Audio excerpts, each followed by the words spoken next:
Hello everybody, Brian Engelman here with the New American Media. I'm pleased, it's my honor to be joined with Jim Marrs. Jim, hello sir.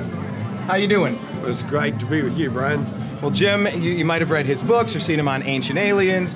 He's here at the Conscious Life Expo. We just saw him on an amazing panel. Sean David Morton did a very good job moderating, all things considered, by the way. But you're going to be presented an award coming up here from the Coast to Coast crew and George Norrie. Can you tell us about that? That's what I understand. I don't know really what to tell you other than I'm told it's a Lifetime Achievement Award. Maybe that's just because I've lived a long time. I'm not sure what.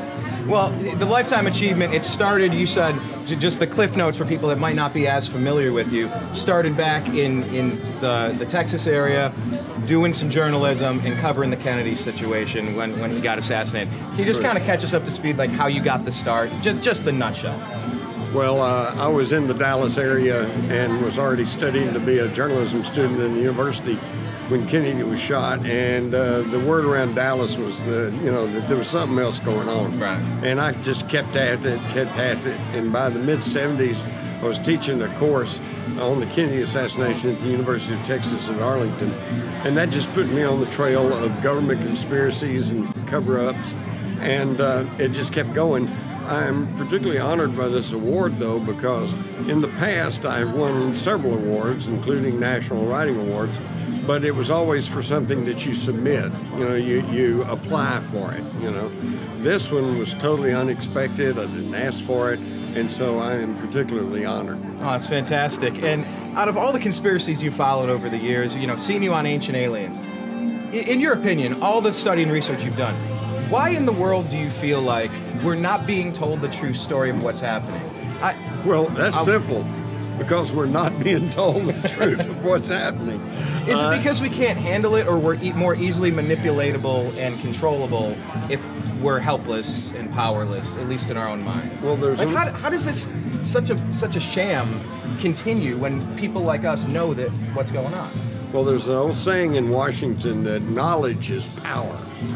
And if you know what's going on and everybody else is losing their head, then you're in charge. Right. And this is what the people who are our would-be controllers, the people who want to control what we eat, what we drink, what we shoot into our veins, what we drink, they don't want a knowledgeable public. And yet, if you're going to be a free person, you better learn the truth about any and everything so that you can be a sovereign individual. Right, and well-rounded on top of it. We only have you for a couple more minutes, so I'll be quick. That being said, we know where the problems are and what we're not being told. Right. Especially, let's get to Ancient Aliens. What is the alien component to our government structure that people might be walking past every day but they don't even realize? How is that puppeteering occurring in 2015? Well, I try to tell people that if there's a lot of people that will be listening to this interview and go, ancient aliens, extraterrestrials, boy, these guys are really flipped out. But I've accepted that. But I'm telling you, if you do not at least look at and seriously consider the question of extraterrestrial visitation and perhaps involvement in the world, and the evidence for that is just almost overwhelming, then you'll never be able to figure out what's really going on in the world, no matter how smart you are, because you're throwing out a big piece of the puzzle. Right. Yeah, it's one of the biggest pieces where you can't even get down that road unless you travel the road to get there first. Exactly. It's a completely hidden path. That's why there's so many people, some of my peers in journalism stuff, a lot of them start following the pathway and it starts leading to extraterrestrials, and they go, wait a minute, I value my career, so they back off. Others, though, have completely followed it. Others people I don't even know, have written books and have taken stands, because once you go down the rabbit hole and start following the evidence, that's where you end up. And there's no turning back. You can't undo that. Nope. Do you see disclosure coming up? In the next couple decades, do you think it's just going to be omnipresent? There's going to be a big release, a big reveal by either Russia, Canada, the United States, China? It's already happening, actually. Mexico, Brazil, Russia, they're all releasing much more information on UFOs and extraterrestrials than the United States. Yes, I see contact, I see a disclosure coming, and not within decades, but just within a few years. Oh, okay. Maybe this year, next year. But by 2020, we should probably have something. I would think by 2020. And the key point, though, is there's not going to be a government.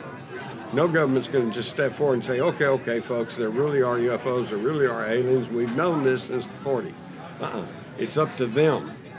Think about it. All they got to do is come and hang over a big city long enough for the news crews to get out there. It'll be on YouTube in 2 minutes. That's right. It'll be on Twitter instantaneously. That's right. So it is going to happen. So if this happens, last question here, if this does happen in the next couple of years and there is a reveal, are these extraterrestrial forces, is this going to be a net positive for humanity, a net negative, just like anything else? There's good guys, bad guys, good aliens, bad aliens.